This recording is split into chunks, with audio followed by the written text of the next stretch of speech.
Olá, pessoal, bom dia a todos. Sejam bem-vindos a mais uma aula de assistência informática. Na aula de hoje, começa já a apresentação, né? Espero que todo mundo tenha feito uma boa prova. E hoje a gente vai falar sobre o problema 5, lá da nossa apostila. Travou minha apresentação? Agora sim. Pronto, eu mudei o monitor de lado, agora se tudo der certo eu sempre vou apontar para o lado correto da apresentação. Então espero que já esteja aparecendo aí para vocês. O problema 5, ele é um problema bem tranquilo, e eu vou falar algumas coisas adicionais, né? Claro, eu acho que... Qual o diagnóstico? O computador trava ou reinicia sozinho em qualquer momento, durante a utilização de qualquer programa, e às vezes trava mesmo antes do boot. Então, ele trava e reinicia, e às vezes até logo quando você está ligando. A causa pode ser que o travamento ocorre com mais frequência depois que o computador está ligado há algum tempo. Provavelmente, o problema é ocasionado por conta de superaquecimento na CPU.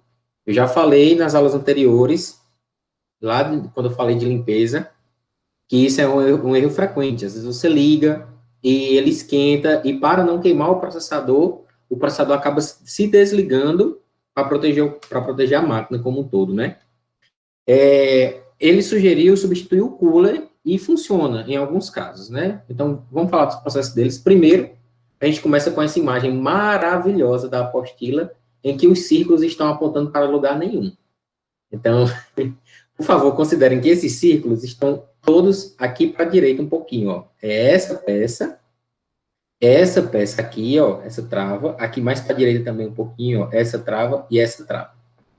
O CPU cooler dos desktops, eles possuem 4 travas. Nesse caso, a gente está falando de um cooler Intel. O cooler AMD é diferente. E existem coolers personalizados, como eu falei lá na aula de resfriamento. Como eu falei, né? Arrefecimento do computador. Essa travinha, você tem que empurrar para baixo e girar ela. Puxa, ela solta. Cada uma delas. E para botar do mesmo jeito, você bota, aperta e gira e coloca de volta. Então, você tem que soltar, para soltar o cooler, você tem que soltar essas 4 travas. Se ela estiver apertada, você pode colocar uma chavinha de fenda aqui nessa brecha que tem aqui e fazer força. Cuidado para que a sua chave de fenda não bata nos componentes eletrônicos da placa-mãe. Pelo amor de Deus.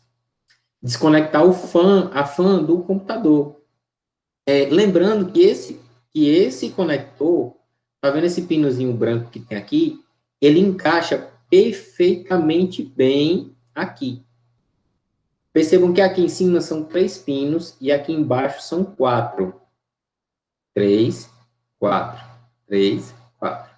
Então, ele só encaixa nesses 3 pinos aqui. E existem fãs, ventoinhas, coolers, que utilizam os 4 pinos. Nesse caso, o que ele está utilizando no exemplo só possui 3, e ele deve ser encaixado aqui, ó, no ladinho.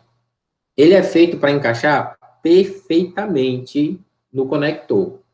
Caso você tente instalar no conector e force ele, provavelmente você está encaixando da forma errada e deve parar para pensar e prestar atenção no que é que você está fazendo, ok? Após isso, você remove a travinha aqui, ó, que ele já saiu da placa-mãe, ó, o furinho aqui embaixo, ó. Ele já liberou as 4 travas, removeu, você substitui por um novo e tá tudo certo. E aí, eu tenho algumas coisas para falar com vocês. Opa, spoiler da próxima aula de programação, que eu vou gravar daqui a pouco. E aí, eu tenho alguns spoilers para falar para vocês.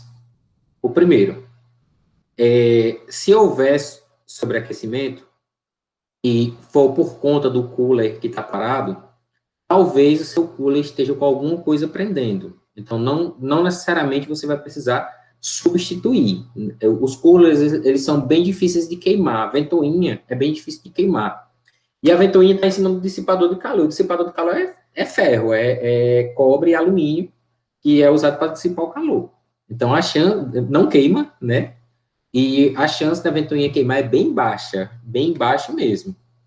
Então, caso aconteça da ventoinha parar, primeiro verifique se ela não está travando em alguma coisa. Se não tem algum pedaço de plástico, algum pedaço de fio que está segurando a ventoinha no lugar, ok? Segundo, às vezes, a gente considera que o processador, ele esquenta pouco entre aspas, né? A gente já tem uma base de quanto é que um processador esquenta, e esquece que processadores podem esquentar muito mais. Então, cada processador tem uma quantidade de energia que consome, e tem uma quantidade de energia que ele dissipa em forma de calor. Processadores mais simples esquentam menos do que processadores maiores e mais complexos. Então, por exemplo, existem notebooks que não têm ventoinha. Não tem porque não precisa, porque o processador esquenta pouco e ele também tem pouco desempenho. E existem processadores que precisam de ventoinhas enormes. Então, por exemplo, a galera tem um costume bastante grande de comprar processadores no AliExpress, processadores de servidores usados, né? E utilizar em suas máquinas em casa. Esses processadores, geralmente, eles têm um TDP, um consumo, um fator de dissipação de calor muito alto. Então, só o cooler do processador, o coolerzinho padrão da Intel, não dá de conta de dissipar o calor. Ele fica sempre rodando a 100%, é sempre muito barulhento, mesmo que esteja limpo, que esteja com pasta térmica trocada, que esteja corretamente instalado, simplesmente o arrefecimento não consegue ser suficiente para liberar o calor. E mesmo assim o processador continua esquentando. Não é uma situação tão rara. Eu mesmo tinha um computador que eu obrigatoriamente precisei trocar o cooler para ele conseguir funcionar minimamente bem, né, com uma temperatura ok. E é coisa que acontece, né? E obviamente que se você estiver utilizando a máquina, se estiver estressando a máquina, se estiver jogando, ele vai esquentar um pouco mais e você tem que estar lembrado disso na hora da refrigeração. Então, se for notebook, o processo de abrir notebook varia muito de um notebook para outro, mas a ventoinha funciona do mesmo jeito. E lembrando que a ventoinha no notebook, por ser menor e ser mais fechadinha, tem mais chance de ter um pedacinho de plástico travando. Já peguei notebooks e com uma travinha que tinha quebrado da carcaça e caído no cooler, ele parou de funcionar. Aí, na hora que eu desmontei para reclamar, limpar e ver qual era o modelo e tal direitinho para comprar outro, porque eu pensava que ele tinha queimado. Aí eu liguei, reclamei, quando eu fechei, aí caiu uma pecinha de plástico dentro dele, quando eu fechei, tá lá, lindo, maravilhoso, funcionando novamente. Então, tomem esse cuidado, ok?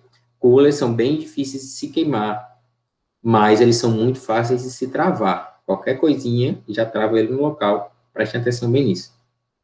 E por hoje é só, espero vocês amanhã, né? A gente vai falar de mais um programa amanhã, e lembrando que todo mundo tem que participar da nossa live Tira Dúvida da sexta-feira à tarde, ok? Tchau, tchau.